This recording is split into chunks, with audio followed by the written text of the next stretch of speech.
आजचा व्हिडिओ हा भगवान शंकरावर होणार आहे। आजच्या व्हिडिओमध्ये मी भगवान शंकर आपल्या सर्वांगाला राख का लावतात यावर आधारित एक छोटीशी पौराणिक कथा आहे। तर भगवान शिवाचे संपूर्ण शरीर नेहमीच राखेने लिंपलेले असते आणि शिवभक्त आपल्या कपाळावर आणि हातावर भस्म तिलक लावून घेतात। भगवान शिव या राखीशी कसे जोडले गेले याबाबत एक अत्यंत मजेदार कथा शिवपुराणात आहे।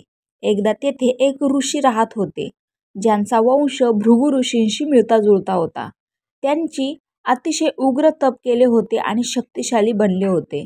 ते फक्त फळे खात असत आणि नंतर फक्त हिरवी पाने, म्हणून त्यांना ऋषी प्रणद हे नाव मिळाले। प्रणद ऋषींनी आपले उग्र तप चालू ठेवले आणि ज्या जंगलात ते राहत होते तेथील प्राण्यांवर आणि वनस्पतींवर नियंत्रण मिळवले।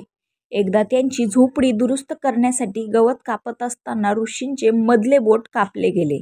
त्यांना आश्चर्य वाटले जेव्हा जखमेतून रक्ताऐवजी झाडांचा हिरवा रस वाहू लागला।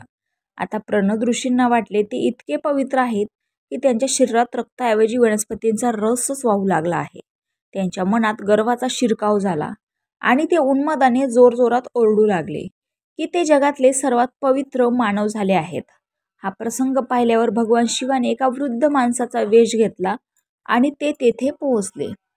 जेव्हा त्या वृद्ध माणसाने त्यांच्या अनिर्बद्ध आनंदाचे कारण विचारले तेव्हा प्रणद म्हणाले, ते ह्या जगातले सर्वात पवित्र मानव आहेत, कारण त्यांचे रक्त आता झाडांच्या आणि फळांच्या रसाप्रमाणे बनले आहे। त्यावर वृद्ध माणूस म्हणाला, यात आनंदित होण्यासारखे काय आहे? हा तर फक्त झाडांचा रस आहे, पण जेव्हा झाडे आणि रोपे जळतात तेव्हा त्यांची राखच होते। फक्त राख शिल्लक उरणे हे नक्कीच सर्वात उच्च दर्जाचे आहे। याचे उदाहरण देण्यासाठी त्या वृद्ध माणसाने आपल्या बोटाचा तुकडा कापला आणि लगेच त्यातून राख बाहेर पडली। प्रणद ऋषींना लगेच समजले त्यांच्या समोर भगवान शिव उभे आहेत। त्यांनी त्यांच्याकडे दुर्लक्ष केल्याबद्दल क्षमा करावी अशी प्रार्थना केली।